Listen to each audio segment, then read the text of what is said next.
Morning praise God. എൻ്റെ പേര് മഞ്ജു. ദൈവത്തിൻ്റെ നാമത്തിന് മഹത്വം ഉണ്ടാകട്ടെ.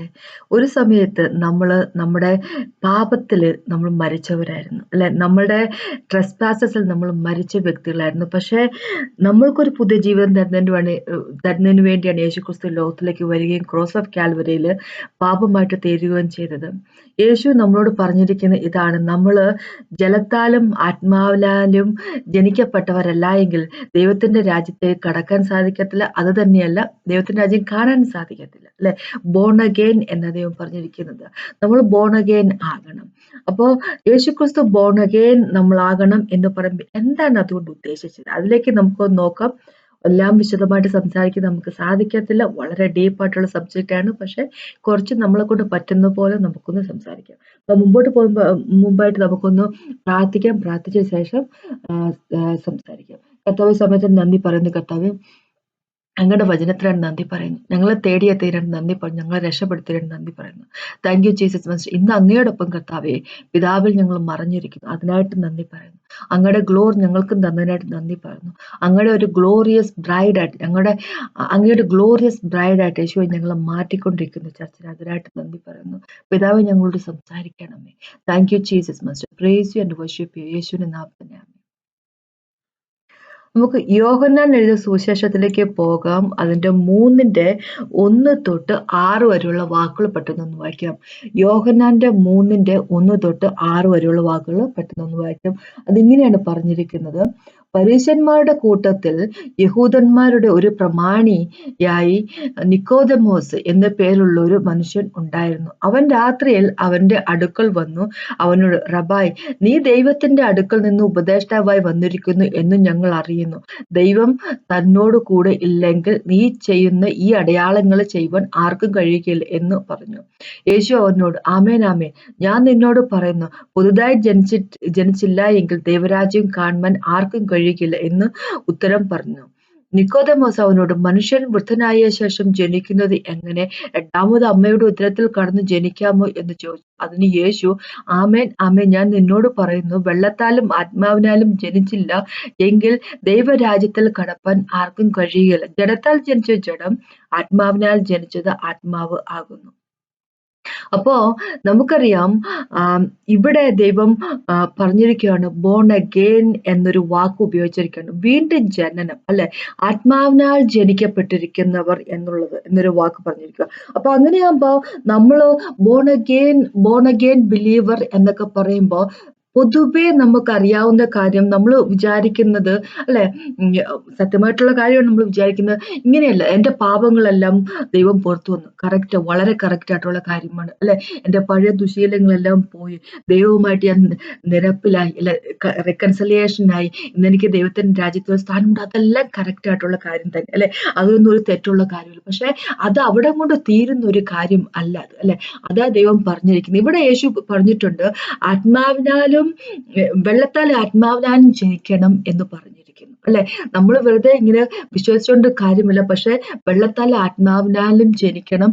അങ്ങനെയുള്ളവർക്ക് മാത്രമേ ദൈവത്തിന്റെ രാജ്യത്തേക്ക് കടക്കാൻ സാധിക്കത്തുള്ളൂ എന്ന് പറഞ്ഞിരിക്കുന്നു. അപ്പൊ ദൈവം നമ്മളെ, മനുഷ്യവർഗത്തെ സൃഷ്ടിച്ച സമയത്ത്, ആദത്തിനെ ഈവിനെ സൃഷ്ടിച്ച സമയത്ത് നമുക്കറിയാം, കളിമണ്ണ് കൊണ്ടും, അല്ലെ, മണ്ണ് കൊണ്ട് ദൈവം മനുഷ്യനെ സൃഷ്ടിച്ച് അവന്റെ മൂക്കിലേക്ക് ഊതുന്നു, അല്ലെ? ഊതിക്കഴിയുമ്പോൾ റുവാഹ് എന്ന ഒരു വേർഡ് ഉപയോഗിച്ചിരിക്കുന്നത് എന്ന് വെച്ചാൽ ജീവന്റെ ബ്രെത്ത്, അല്ലെ? എന്ന് വെച്ചാൽ ജീവന്റെ ആ ശ്വാസം എന്ന് വെച്ചാൽ ഹോളി സ്പിരിറ്റ് ഗോഡ്.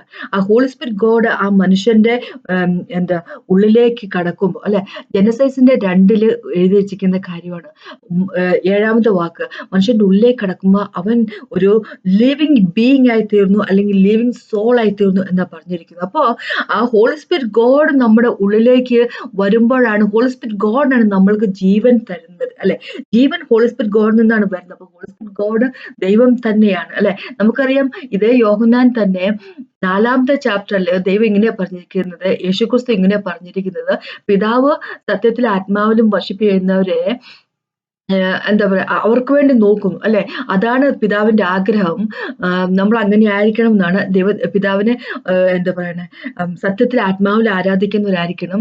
പിന്നെ പറഞ്ഞിരിക്കുന്നത് എന്ന് വെച്ചാൽ ദൈവം സ്പിരിറ്റ് ആകുന്നു എന്നാ പറഞ്ഞിരിക്കുന്നത്. ഗോഡ് ഇസ് സ്പിരിറ്റ് എന്നാ പറഞ്ഞിരിക്കുന്നത്. ആ സ്പിരിറ്റ് എന്ന് പറഞ്ഞപ്പോ അവിടെ ക്യാപിറ്റൽ എസ് ഉപയോഗിച്ചിരുന്നത്. ഇംഗ്ലീഷ് ബൈബിളിലേക്ക് പോകുമ്പോൾ ന്യൂ കിങ് ജെയിംസ് വേർഷനിലൊക്കെ വായിക്കുവാണെങ്കിൽ കാണാൻ പറ്റും ക്യാപിറ്റൽ എസ് സ്പിരിറ്റ് എന്ന് പറഞ്ഞ് എഴുതിയിരിക്കുന്നത്. സ്പിരിറ്റിന്റെ ഉള്ളത് എഴുതിയിരിക്കുന്നത് എന്ന് വെച്ച് കഴിഞ്ഞാൽ ദൈവം സ്പിരിറ്റ് ആയിരുന്നു അല്ലെ. അപ്പൊ ക്യാപിറ്റൽ എസ് നമ്മൾ എഴുതുന്ന ഹോളി സ്പിരിറ്റിനെ പറ്റിയാണ് അല്ലെ. അപ്പൊ ദൈവം ഹോളി സ്പിരിറ്റ് ആയിരുന്നു. ഇപ്പൊ ഹോളി സ്പിരിറ്റ് എന്ന് പറഞ്ഞാല് പിതാവിന്റെ ആത്മാവും പുത്രന്റെ ആത്മാവുമാണ്. എന്ന് വെച്ച് കഴിഞ്ഞാല് ട്രിനിറ്റി എന്ന് പറയുന്നത് അവര് ഒന്നാണ്.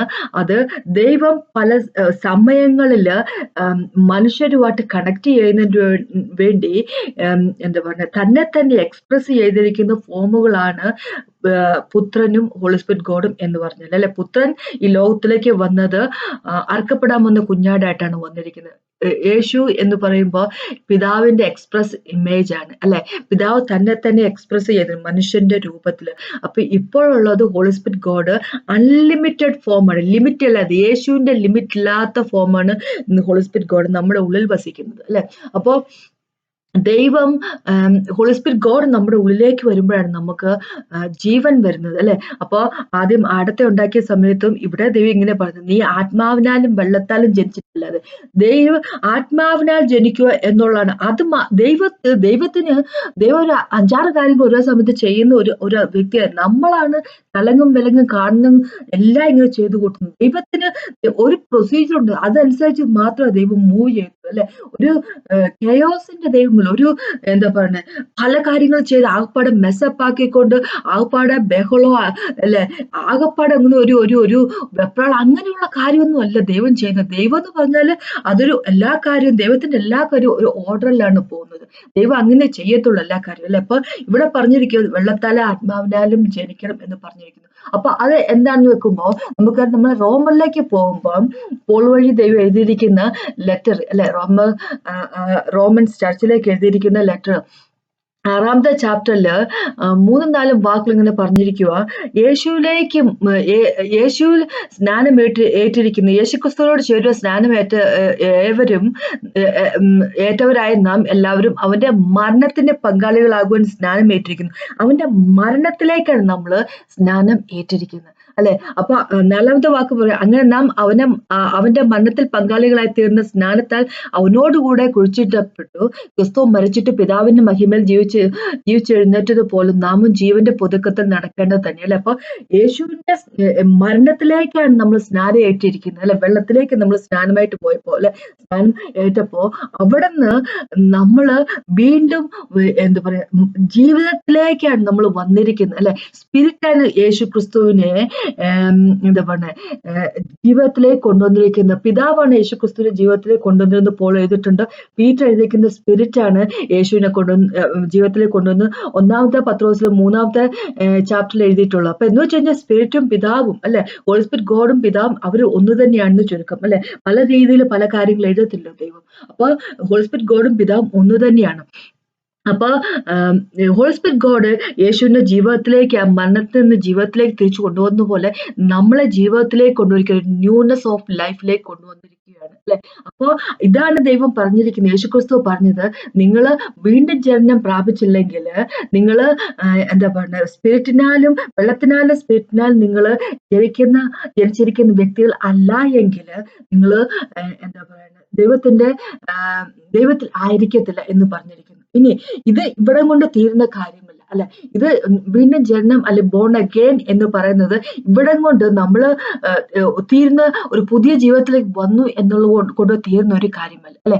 ഇനി അതിലും ഡെപ്തില് ദൈവം പറഞ്ഞിരിക്കുകയാണ്. ഗലാത്യർക്കെതിരെ ലേഖനത്തിലേക്ക് 2 പോകുമ്പോൾ 20-ാമത്തെ വാക്ക് ഇങ്ങനെയാ പറഞ്ഞിരിക്കുന്നത്, ഞാൻ ക്രിസ്തുവിനോട് കൂടെ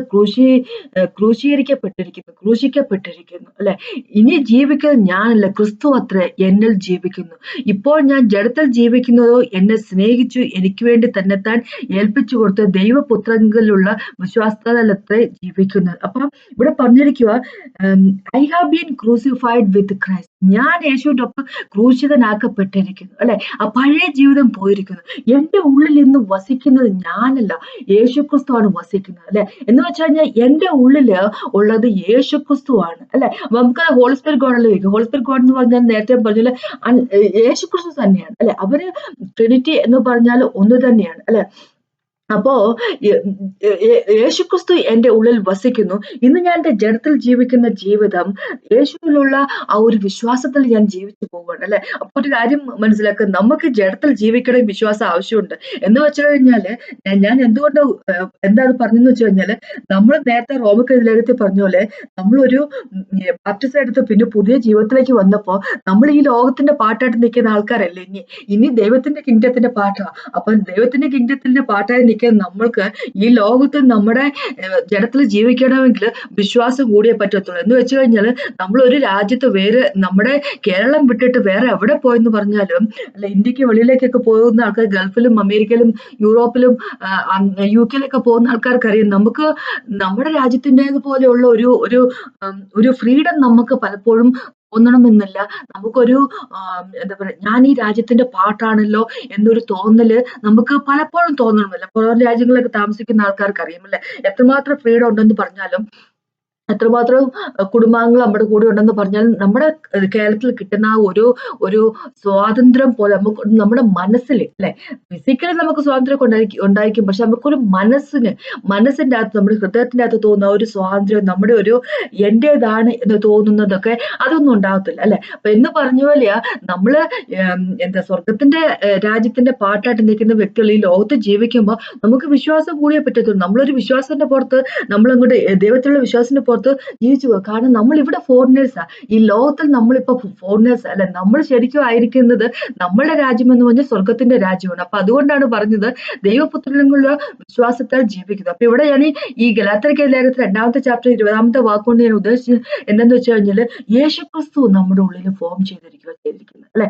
യേശുക്രിസ്തു ഫോം ചെയ്തിരിക്കുന്നു. ഇനി ഗലാത്യരുടെ തന്നെ 3-ാമത്തെ ചാപ്റ്ററിലേക്ക് പോകുമ്പോ 27-ാമത്തെ വാക്ക് ഇങ്ങനെ പറഞ്ഞിരിക്കുന്നത്, ക്രിസ്തുവിനോട് ചേരുവ സ്നാനം ഏറ്റിരിക്കുന്ന നിങ്ങൾ എല്ലാവരും ക്രിസ്തുവിനെ ധരിച്ചിരിക്കുന്നു.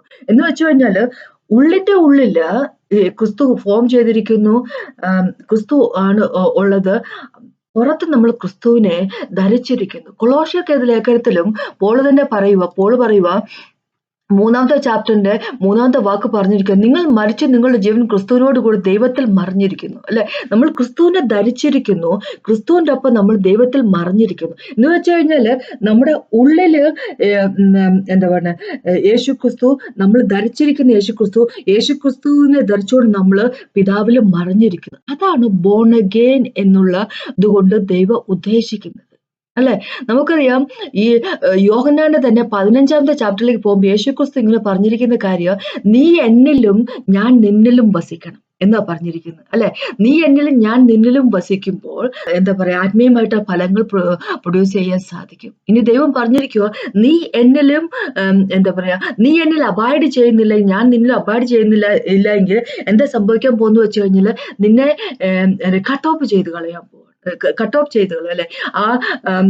ഡിറ്റാച്ച്ഡ് ആയിട്ടുള്ള ആ ഒട്ടും തന്നെ ഫലം കായ്ക്കാത്ത ആ ഒരു ബ്രാഞ്ച് പോലെ, ഉണങ്ങിയ ബ്രാഞ്ച് ആയത് നിന്നെ കട്ട് ഓഫ് തന്നെ ചെയ്യും, അല്ലെ? എന്ന് വെച്ച് കഴിഞ്ഞാൽ നമ്മള് ദൈവത്തിലും യേശുവിലും, യേശു നമ്മുടെ ഉള്ളിലുമാണ്, അല്ലെ? അതാണ് ബോൺ അഗെയിൻ എന്നുള്ള ലൈഫ് കൊണ്ട് ദൈവം ഉദ്ദേശിക്കുന്നത്. നമ്മൾ അവനിൽ ഹിഡൻ ആയിരിക്കുകയും അവൻ നമ്മുടെ ഉള്ളിലും ആയിരിക്കുകയും ചെയ്യുന്നത്, ഒരു വൺനെസ് ഉണ്ടാകും, അല്ലെ? അപ്പൊ നമുക്കറിയാം, യേശുവിൽ വിശ്വസിക്കുന്ന വ്യക്തികൾ ഹോളി സ്പിരിറ്റ് ഗോഡുമായിട്ട് നമ്മുടെ സ്പിരിറ്റ് ഒന്നാണ്, അല്ലെ? അപ്പൊ അതാ പറഞ്ഞിരിക്കുന്നത്. ബോൺ അഗെയിൻ എന്നുകൊണ്ട് ദൈവം ഉദ്ദേശിക്കുന്നത് എന്താന്ന് വെച്ച് കഴിഞ്ഞാല്, പാപങ്ങൾ പുറത്തു തന്നു, ദൈവവുമായിട്ട് റെക്കൺസിലേഷൻ നിരപ്പിലായി എന്നത് ഒരു കാര്യം. പക്ഷെ അതിനേക്കാൾ ഉപരിയായിട്ട് നമ്മുടെ ജീവിതം തന്നെ മാറിമറിച്ചു. ഇവിടെ ഈ ലോകത്ത് നമ്മൾ ജീവിച്ചുകൊണ്ടിരുന്നപ്പോ, നമ്മുടെ ജഡത്തിന്റെ രീതിയിലുള്ള ജീവിതം ജീവിച്ചുകൊണ്ടിരുന്നപ്പോ നമ്മൾ ദൈവത്തിൽ നിന്നും അകന്നവരായിരുന്നു, നമ്മൾ ഇൻഡിപെൻഡന്റ് ജീവിതമായിരുന്നു. പക്ഷെ ബോൺ അഗെയിൻ ആയി കഴിഞ്ഞപ്പോൾ നമ്മളുടെ ജീവിതം അവന്റെ ജീവിതവുമായിട്ട് എന്താ പറയാ, ഒന്നായി തീർന്നിരിക്കുക. അവൻ നമ്മുടെ ഉള്ളിലും നമ്മൾ അവന്റെ ഉള്ളിലും, അല്ലെ? നമ്മുടെ ഉള്ളിൽ ആ പുതുതായിട്ട് ഫോം ചെയ്തിരിക്കുന്ന വ്യക്തിയെ പറ്റിയാണ് പറഞ്ഞിരിക്കുന്നത്. പുതിയതായിട്ട് ക്രിയേറ്റ് ചെയ്യപ്പെട്ടിരിക്കുന്ന സ്പിരിറ്റിനെ പറ്റിയാണ് പറഞ്ഞിരിക്കുന്നത്. നമ്മുടെ ശരീരത്തെ പറ്റിയല്ല പറയുന്നത്. നമ്മുടെ സ്പിരിറ്റാണ് ഹോളി സ്പിരിറ്റ് ഗോഡുമായിട്ട് വൺ ആകുന്നത്. നമ്മുടെ സ്പിരിറ്റിലാണ് എന്താ പറയാ ഹോളി ഓഫ് ഹോളീസ് ഉള്ളത്. നമ്മുടെ സ്പിരിറ്റാണ് യേശുവുമായിട്ട് യേശുവിൽ എന്താ പറയുക വസിക്കാൻ നമ്മുടെ ശരീരമല്ല. ശരീരം പോകുന്ന ദിവസം വരുന്നു അല്ലെ. അപ്പോ നമുക്കറിയാം കൊളോസ്യർ ലേഖനത്തിന്റെ 3-ാമത്തെ ചാപ്റ്റർ തന്നെ 10-ാമത്തെ വാക്ക് ഇങ്ങനെ പറഞ്ഞിരിക്കുന്നു. നമ്മുടെ പുതിയതായിട്ട് നമ്മുടെ ഉള്ളിൽ ഫോം ചെയ്തിരിക്കുന്ന വ്യക്തി ദൈവത്തിന്റെ പരിജ്ഞാനത്തിനനുസരിച്ച് പുതുതായിട്ട് ഇങ്ങനെ എന്താ പുതുക്കം പ്രാപിച്ചുകൊണ്ടിരിക്കുക, അപ്ഡേറ്റഡ് ആയിക്കൊണ്ടിരിക്കുക. നമുക്കറിയാം ദൈവം പറഞ്ഞിട്ടുണ്ട് നമ്മള് ജീവിക്കുന്നത് നമ്മൾ കഴിക്കുന്ന ആഹാരം കൊണ്ട് തന്നെയല്ല, അതുകൊണ്ട് നമുക്ക് ജീവിതമില്ല അല്ലെ. അതല്ല നമ്മുടെ ജീവിതം. ദൈവത്തിന്റെ വായിൽ നിന്ന് വരുന്ന വചനം കൊണ്ട് അല്ലെ, ദൈവത്തിന്റെ അറിവ് കൊണ്ട് പരിജ്ഞാനം കൊണ്ടാണ് നമ്മുടെ ഉള്ളിലുണ്ടായിരിക്കുന്ന പുതിയ വ്യക്തിക്ക് എന്താ പറയുക ഗ്രോത്ത് ഉണ്ടായിക്കൊണ്ടിരിക്കുന്നത് അല്ലെ. ഹോളി സ്പിരിറ്റ് ഗോഡിനാൽ നയിക്കപ്പെടും. ഹോളി സ്പിരിറ്റ് ഗോഡിന്റെ കയ്യിലേക്ക് നമ്മളെ കൊടുത്തു കഴിയുമ്പോൾ അല്ലെ. അപ്പൊ അങ്ങനെ ഒരു ജീവിതത്തെ പറ്റിയാണ് ദൈവം പറഞ്ഞിരിക്കുന്നത് അല്ലെ. അപ്പൊ നമുക്കറിയാം നമ്മള് യേശുവിലും യേശു നമ്മുടെ ഉള്ളിലും ഉള്ളപ്പോൾ അല്ലെ, നമ്മള് യേശുവിനെ വസ്ത്രം ധരിക്കുന്നപ്പോൾ നമ്മളിങ്ങനെ ധരിച്ചിരിക്കുമ്പോ നമ്മള് അവനിൽ നമ്മൾ ഒളിഞ്ഞിരിക്കുന്നവരായിരിക്കുമ്പോൾ നമ്മൾക്ക് ഈ ലോകത്തിൽ നമ്മൾ ജീവിക്കുന്ന ജീവിതം അവനിലുള്ള വിശ്വാസം കൊണ്ട് നമ്മൾ ജീവിക്കുന്നു. ഈ ലോകത്തിൽ ഉണ്ടാകുന്ന പ്രശ്നങ്ങളെ ഓർത്ത് നമ്മുടെ ശരീരത്തിന്റെ ഓരോ പ്രശ്നങ്ങൾ, നമ്മുടെ ആരോഗ്യത്തിന്റെ പ്രശ്നങ്ങൾ, നമ്മുടെ ഫൈനാൻസിന്റെ പ്രശ്നങ്ങൾ അല്ലെ, അങ്ങനെയുള്ള ഒരു തരത്തിലുള്ള പ്രശ്നങ്ങളെയും പറ്റി നമ്മൾ ഓർത്ത് വിഷമിക്കേണ്ട കാര്യമില്ല. കാര്യം എന്താന്ന് വെച്ച് കഴിഞ്ഞാൽ നമ്മൾ അവനിൽ ഒളിഞ്ഞിരിക്കുന്ന വ്യക്തികളാണ് അല്ലെ. ദൈവം യേശുക്രിസ്തു എന്ന് പറഞ്ഞിട്ടുണ്ട്, ഈ ലോകത്ത് പല പ്രശ്നങ്ങളും ഉണ്ടായിരിക്കും, പക്ഷെ അതിനെപ്പറ്റി ഓർത്ത് വറി ചെയ്യേണ്ട കാര്യമില്ല, വിഷമിക്കേണ്ട കാര്യമില്ല. എന്താന്ന് വെച്ച് കഴിഞ്ഞാല് അവൻ ഓവർകം ചെയ്തതാണ് ഈ ലോകത്തെ അല്ലെ. ഈ ലോകത്തെ അതിജീവിച്ചതാണ്. നമ്മൾക്ക് എന്തൊക്കെ പ്രശ്നങ്ങൾ ഉണ്ടാവുമോ അതിനുള്ള എല്ലാം എന്താ പറയാ പേ ചെയ്ത് കഴിഞ്ഞതാണ് ക്രോസ് ഓഫ് കാൽവരിയിൽ അല്ലെ. നമ്മളെ അവന്റേതാക്കി മാറ്റിയിരിക്കുന്നതാണ്. ഇനി നമുക്ക് നമ്മുടെ ജീവിതത്തെ പറ്റി ഓർത്തു വിഷമിക്കേണ്ട കാര്യമില്ല. അപ്പൊ ഒരു കാര്യം മനസ്സിലാക്കുക, യേശുക്രിസ്തുവിലായിരിക്കുന്ന വ്യക്തികൾ, യേശുവിന്റെ വചനം അനുസരിച്ച് നടക്കുന്ന വ്യക്തികൾ അല്ലെ. പിതാവ് പറഞ്ഞിരിക്കുന്ന യേശുവിന്റെ നമ്മളെ യേശുവിലാക്കി നമ്മളെ തന്നെ വെക്കുന്ന എങ്ങനെയാന്ന് വെച്ച് കഴിഞ്ഞാൽ, ഇപ്പൊ യോഹന്നാന്റെ 15-ലേക്ക് പോകുമ്പോൾ 9-ാമത്തെ വാക്കിലെ പറഞ്ഞിരിക്കുന്നത്, പിതാവ് എന്നെ സ്നേഹിക്കുന്നത് പോലെ ഞാൻ നിങ്ങളെ സ്നേഹിക്കുന്നു, എന്റെ സ്നേഹത്തിൽ വസിപ്പൻ. ഞാൻ എന്റെ പിതാവിന്റെ കൽപ്പനകൾ പ്രമാണിച്ച് അവന്റെ സ്നേഹത്തിൽ വസിക്കുന്നത് പോലെ നിങ്ങളുടെ കൽപ്പനകൾ പ്രമാണിച്ചാൽ എന്റെ സ്നേഹത്തിൽ വസിക്കും അല്ലെ. അവന്റെ കൽപ്പനകൾ എന്താ പറയാ അവന്റെ കൽപ്പനകളെ അനുസരിച്ചുകൊണ്ട് അല്ലെ നമ്മൾ ജീവിക്കുന്ന വ്യക്തികളാവുമ്പോ നമ്മൾ അവനിൽ വസിക്കുന്ന വ്യക്തികളായിരിക്കും അല്ലെ, അവനിലായിരിക്കും. 6-ാമത്തെ വാക്കിനെ പറഞ്ഞിരിക്കുന്നത് യോഹന്നാന്റെ 15-6 ഇങ്ങനെ പറഞ്ഞിരിക്കുന്നത്, എന്നിൽ വസിക്കാത്തവനെ ഒരു കൊമ്പ് പോലെ പുറത്ത് കളഞ്ഞിട്ട് അവൻ ഉണങ്ങിപ്പോകുന്നു, ആ വക ചേർത്ത് തീയിൽ ഇടുന്നു അല്ലെ. അപ്പൊ അവരിൽ വസിക്കാതിരിക്കുന്ന വ്യക്തികൾക്ക് അല്ലെ, ബോൺ അഗൈൻ എന്ന് പറയും, യേശുക്രിസ്തുവിൽ വസിക്കാതിരിക്കുകയും ചെയ്യുന്ന വ്യക്തികൾക്ക് യേശുവിൽ ഒരു ജീവിതമില്ല, ദൈവത്തിന്റെ കിങ്ഡത്തിൽ ഒരു സ്ഥാനവുമില്ല അല്ലെ. അതാ പറഞ്ഞിരിക്കുന്നത് ജീവിതം നമ്മുടെ ബോൺ അഗൈൻ ജീവിതം, ഒരു വ്യക്തി ബോൺ അഗൈൻ ആകണം എന്ന് ദൈവം പറയുമ്പോൾ ഇതാണ് ഉദ്ദേശിക്കുന്നത്, നമ്മൾ അവനിലായിരിക്കണം, അവൻ നമ്മളുടെ ഉള്ളിലും ഉണ്ടായിരിക്കണം അല്ലെ. ആ ഒരു ഇന്റർ കണക്റ്റഡ് ആയിട്ടുള്ള ഒരു ജീവിതത്തെ പറ്റിയാണ് ദൈവം ഉദ്ദേശിക്കുന്നത്. അങ്ങനെയുള്ള വ്യക്തികൾ ദൈവത്തിന്റെ ഒപ്പം കിങ്ഡത്തിൽ ഉണ്ടായിരിക്കും എന്നാ പറഞ്ഞിരിക്കുന്നത്. ഇനി അവനിൽ എങ്ങനെ ആകാൻ പറ്റും നമുക്ക്? അവന്റെ യേശുക്രിസ്തുവിന്റെ എന്താ പറയാ കമാൻഡ്മെന്റ്സ് അനുസരിച്ച്, യേശു നമ്മളോട് പറയുന്ന കാര്യം അനുസരിച്ച്, അവന്റെ വചനം അനുസരിച്ച് ജീവിക്കുക, യേശുവിനെ സ്നേഹിക്കുക അല്ലെ. അപ്പൊ അങ്ങനെയുള്ള വ്യക്തികളാണ് യേശുവിലായിരിക്കുന്നത്. അങ്ങനത്തെ ജീവിതത്തെ പറ്റിയാ പറഞ്ഞിരിക്കുന്നത് ദൈവം. അല്ലാതെ നമ്മള് എന്റെ പാപങ്ങൾ പുറത്തു തന്നു, ഞാൻ ബോൺ അഗൈൻ ആണ് എന്ന് പറയുന്നത് മാത്രമല്ല ബോൺ അഗൈൻ എന്നുള്ളത് കൊണ്ട് ദൈവം ഉദ്ദേശിക്കുന്നത് അല്ലെ. വീണ്ടും ജന്മം പ്രാപിച്ചിരിക്കുന്ന വ്യക്തി എന്ന് പറയുമ്പം പാപങ്ങൾ പുറത്തു തന്നു അത് മാത്രമല്ല അല്ലെ, ദൈവത്തിൽ ആയിരിക്കുന്ന വ്യക്തികൾ എന്നാണ് ഉദ്ദേശിക്കുന്നത് അല്ലെ. അവന്റേതായി തീർന്നിരിക്കുന്ന വ്യക്തികൾ എന്നാണ് ദൈവം ഉദ്ദേശിക്കുന്നത്. അപ്പൊ നമ്മൾ അവനിലും യേശുക്രിസ്തു നമ്മുടെ ഉള്ളിലും ഉണ്ടായിരിക്കുമ്പോൾ നമ്മൾക്ക് ഈ ലോകത്തിന്റെ യാതൊരു വിധത്തിലുള്ള പ്രശ്നത്തെ ഓർത്ത് വിഷമിക്കേണ്ട കാര്യമില്ല. കാരണം നമ്മളുടേതല്ല പിന്നെ പ്രശ്നം അല്ലെ, നമ്മുടേതല്ല പ്രശ്നം, യേശുവിൻ്റെതാണ് അല്ലെ. യേശുവാണ് പരിഹാരം ഉണ്ടാക്കുന്നത്, പിന്നെ പ്രശ്നം യേശുവിൻ്റെതാണ്. അപ്പൊ അതാണ് എനിക്ക് പറയാനുള്ളത്. യേശുക്രിസ്തു വളരെ കൃത്യമായിട്ട് തന്നെ പറഞ്ഞിരിക്കുന്നു, നിങ്ങൾ വീണ്ടും ജനനം പ്രാപിക്കണം. എന്താ പറയുക, നിങ്ങള് വെള്ളത്താലും സ്പിരിറ്റിനാലും എന്താ പറയാ ജീവിതത്തിലേക്ക് വന്ന് വീണ്ടും ജന്മം പ്രാപിച്ചിരിക്കുന്ന വ്യക്തികൾ ആയിരിക്കണം അല്ലെ. പിന്നെ 6-ാമത്തെ വാക്കിനെ പറഞ്ഞിരിക്കുന്നത് യോഹന്നാന്റെ 3:6 ഇങ്ങനെ പറഞ്ഞിരിക്കുന്നത് ജഡത്താൽ ജനിച്ച് ജഡമാവുന്നു, ആത്മാവിൽ ജനിച്ച് ആത്മാവ് ആകുന്നു. അല്ലെ? അപ്പോൾ നമ്മളുടെ ആത്മാവിനെ പറ്റിയാ പറയുന്നത്, നമ്മുടെ ശരീരത്തെ പറ്റിയല്ല പറഞ്ഞിരിക്കുന്നത്. അല്ലെ? നമ്മുടെ ശരീരം പോകുന്ന ഒരു ദിവസം വരും. അല്ലെ? നമ്മുടെ ആത്മാവാണ് ദൈവവുമായിട്ട് ഒന്നായി തീർന്നിരിക്കുന്നത്. നമ്മുടെ ആത്മാവിലാണ് ഹോളി സ്പിരിറ്റ് ഗോഡ് ജീവിക്കുന്നത്. അപ്പൊ അതിനെപ്പറ്റിയാണ് എനിക്ക് പറയാനുള്ളത്. വീണ്ടും ജനനം പ്രാപിച്ച വ്യക്തികളായിരിക്കുന്ന, യേശുവിലായിരിക്കുന്ന വ്യക്തികൾ ആയിരിക്കണം. അതാണ് എനിക്ക് പറയാനുള്ളത്. അപ്പൊ നമുക്കൊന്ന് പ്രാർത്ഥിച്ചുകൊണ്ട് നിർത്താം. കർത്താവേ, ഈ സമയത്തിന് നന്ദി പറയുന്നു കർത്താവേ. അങ്ങയുടെ സ്നേഹത്തിനായിട്ട് നന്ദി പറയുന്നു കർത്താവേ. Thank you Jesus master. ഒരിക്കലും മരിച്ച വ്യക്തിയായിരുന്ന ഞങ്ങളെ ഇന്ന് കർത്താവെ മരണത്തിന്റെ റിലംസിൽ നിന്ന് വിടുവിച്ചുകൊണ്ട് പുതിയൊരു ജീവിതത്തിലേക്ക്, പുതിയ ജീവനിലേക്ക്, ന്യൂനെസ് ഓഫ് ലൈഫിലേക്ക് ഞങ്ങളെ കൊണ്ടുവന്നതിനായിട്ട് നന്ദി പറയുന്നു. Thank you Jesus master God. അങ്ങയുടെ സ്നേഹം പോലത്തെ ഒരു സ്നേഹമില്ല. Thank you Jesus master. Thank you father God. ഞങ്ങൾ അങ്ങയിലായിരിക്കാനും അങ്ങ് ഞങ്ങൾ ഉണ്ടായിരിക്കാനും ഉള്ള കൃപ ഞങ്ങൾക്ക് തന്നെ അപേക്ഷിക്കുന്നു. യേശുനാഥനാമേ. എന്നെ കേട്ടുകൊണ്ടിരിക്കുന്നു ഓരോ വ്യക്തികളോട്ട് പ്രാർത്ഥിക്കുന്ന അനുഗ്രഹിക്കുന്ന അപേക്ഷിക്കുന്നു. യേശുനാഥനാമേ. ഇത് കേട്ടതിന് ദൈവത്തിനാമത്തിൽ മഹത്വം ഉണ്ടാകട്ടെ.